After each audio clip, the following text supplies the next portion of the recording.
Hi everyone, welcome to my channel. ఈరోజు నేను hair fall కోసం కంట్రోల్ చేసేదానికి ఆయిల్ చేశాను. 3 times చేశానండి. ఇది ఫస్ట్ టైం సేమ్ ఇలాగే చేశాను, చాలా బాగా కంట్రోల్ అయింది. సెకండ్ టైం ఆనియన్ వేసాను. ఆనియన్ వేసి అంత బాగా ఏం లేదు, హెయిర్ ఫాల్ అయితే నార్మల్గానే ఉండింది. అందుకోసం ఈసారి మళ్ళీ ట్రై చేశాను. చాలా బాగా వచ్చింది ఆయిల్ మాత్రం. ఈ ఆయిల్ వాడితే ఒకటేసారి మూరెడు పెరుగుతుంది, బారెడు పెరుగుతుంది అన్నట్టు నేను చెప్పాను. కంపల్సరీగా హెయిర్ ఫాల్ అయితే డెఫినెట్గా కంట్రోల్ అవుతుంది.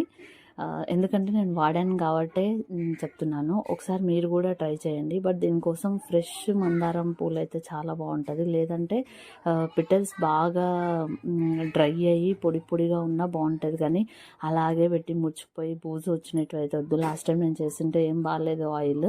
ఇలా ఫ్రెష్ అయితే ఆయిల్ అయితే చాలా బెటర్గా ఉంటుంది.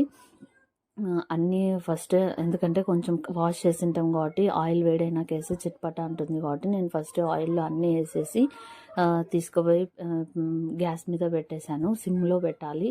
సిమ్లో పెట్టి మరుగు వేయాలి. అప్పుడప్పుడు కలుపుతూ ఉండాలి. అది కొంచెం కలర్ చేంజ్ అయినప్పుడు దించేసుకొని నైట్ అంతా అలాగే పెట్టేసేయాలి. Morning filter చేసుకునేవాల్సిందే. గ్లాస్ జార్లో అయితే బెటర్. ఇది ప్లాస్టిక్ దానిలో కంటే గ్లాస్ జార్లో ఉంటే సరిపోదు. మ్యాక్సిమం 1 month ఉంటుంది. మేము మంత్కి ఒకసారి 1.5 లీటర్ చేస్తాను. 1.5 లీటర్ అయిపోయిన తర్వాత మళ్ళీ ఫ్రెష్గానే చేస్తాను. ఎందుకంటే ఫ్రెష్ పూలే బెటర్. దీనికి రిజల్ట్ కావాలంటే ఫ్రెష్ పూలే. హెయిర్ ఫాల్ మాత్రం డెఫినెట్గా 100లో 75% హెయిర్ ఫాల్ తగ్గుతుంది. నేను ట్రై చేశాను కాబట్టి చెప్పాను. కానీ ఫ్రెష్ పూల్ యూస్ చేసుకోండి. ఇలా గ్లాస్ జార్లో ప్రిజర్వ్ చేసుకోవచ్చు. Thank you for watching my video. Please subscribe my channel. Thank you.